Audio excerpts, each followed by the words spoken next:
अस्सलामुअलैकुम नाज़रीन व सामीन, अमजद अली हाज़िर खिदमत है। कॉलीफ्लावर यानी फूल गोभी का बीज कैसा हो, कौन सी मिट्टी और कौन से ग्रोइंग मीडिया में गोभी की नर्सरी उगा सकते हैं। दोस्तों, अब मिड सितंबर है। गोभी की नर्सरी जून जुलाई में भी उगाई जाती है। बीज कैसे लगाएं और फिर नर्सरी वाले गमले को कहाँ रखें जिससे जर्मिनेशन रेट 100% हासिल कर सकें। वीडियो मुकम्मल देखिए, स्किप मत कीजिए ताकि बाद में सवाल करने की ज़रूरत महसूस ना हो। होम गार्डन के लिए नर्सरी किसी भी चीज़ की उगाने के लिए दोस्तों आप 6 इंच का 8 इंच का गमला ले सकते हैं। अगर आपके पास इससे बड़ा गमला है तो वो भी आप इस्तेमाल कर सकते हैं। दोस्तों, मैंने ये 6 इंच का गमला ले लिया है। इसमें सबसे पहले मैंने नीचे एक पत्थर रख दिया है और ऊपर उसके मोटा कचरा डाल दिया। ऊपर ये मैंने जो कोको बीट्स के छिलके बड़े बड़े लंबे बचे थे वो मैंने डाल दिए ताकि हमारा जो ड्रेन है वो वो बंद ना हो।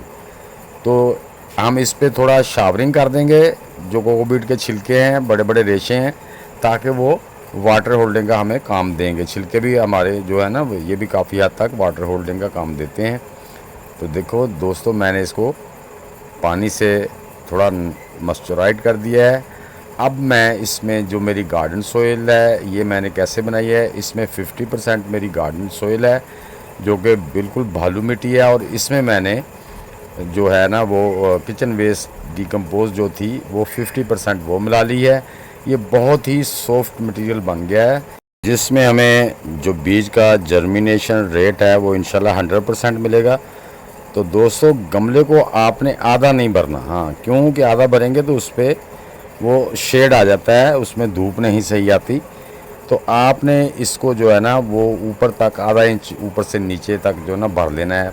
ऊपर से ज़्यादा से ज़्यादा आधा इंच ही गमला खाली हो, बाकी आपने ऊपर तक भर के इसकी मिट्टी को अच्छी तरह लेवल कर लेना, बराबर कर लेना, ताकि जब हम पानी दें तो इसको एक जैसा पानी आए हर साइड में। तो इस तरह मैं भी इसका ये देखें, इस तरह से इसको हाथ से बिल्कुल प्लेन करके, ये ज़्यादा नहीं दबा रहा, हल्का हाथ से दबा रहा हूँ क्योंकि मेरी मिट्टी जो पहले है मैंने इसको मॉइस्चराइज्ड कर लिया है। तो इससे दोस्तों ये होता है कि जब हमारी मिट्टी सारी मॉइस्चराइज्ड हुई हो तो फिर हमें ज़्यादा दिनों तक पानी देने की ज़रूरत नहीं पड़ती। तो इस तरह हम अपनी सारी मिट्टी जो है ना इसमें गमले में पूल कर लेंगे। अब दोस्तों, गमले को हम थोड़ा सा मॉइस्चराइज कर लेंगे शावर की मदद से। ये देखें, इस तरह एक तो हमें पानी की जो मिट्टी का हमारी ऊपर वाली सतह उसके लेवल का पता चल जाएगा। ये थोड़ा सा हम इसको पानी से और तर कर देंगे। इस तरह से हम अपनी मिट्टी को इसको इस तरह से आपने भी तर कर देना। अगर आपकी ड्राई मिट्टी है तो आपने फुल उसको अच्छी तरह से मिट्टी को फुल मॉइस्चराइज कर देना है। तो अब दोस्तों हम इसका इंतज़ार करेंगे, इसके अंदर से ज़रा पानी अच्छी तरह वो रिज़र्व हो जाए, इस मिट्टी में अंदर चला जाए, गमला जो मिट्टी है उसमें पानी जज़ब हो जाए, तो उसके बाद हम इसमें सीडलिंग का काम शुरू करेंगे। तो दोस्तों ये देखें, ये मैं F1 का कॉलीफ्लावर का हाइब्रिड बीज लाया था। तो ये देखें, ये मैं आपके सामने खोल रहा हूँ। इसमें ये पैकेट बड़ा होता है लेकिन जो हाइब्रिड बीज है वो थोड़ा, इसके अंदर एक छोटा सा पैकेट है, उसमें भाई यही कोई 20-25 दाने बीज हैं, ज़्यादा नहीं होते। तो आपने इसको एहतियात से लगाना है। इसको हमने इसके ऊपर एक एक दाना करके ऐसे स्प्रिंकल कर देना है गमले में। ये देखें, गमले में एक एक 2 दाने इसे स्प्रिंकल कर देने आपने।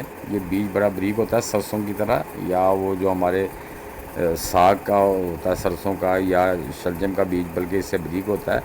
तो ये हम जो गार्डन सोइल है, भालू मिट्टी है, इसको हल्का सा ऊपर दे देंगे। अगर आपके पास कोकोबीट है तो वो भी दे सकते हैं, लेकिन आप इस तरह से इसमें हल्का सा इस पर ये मिट्टी दे देनी है।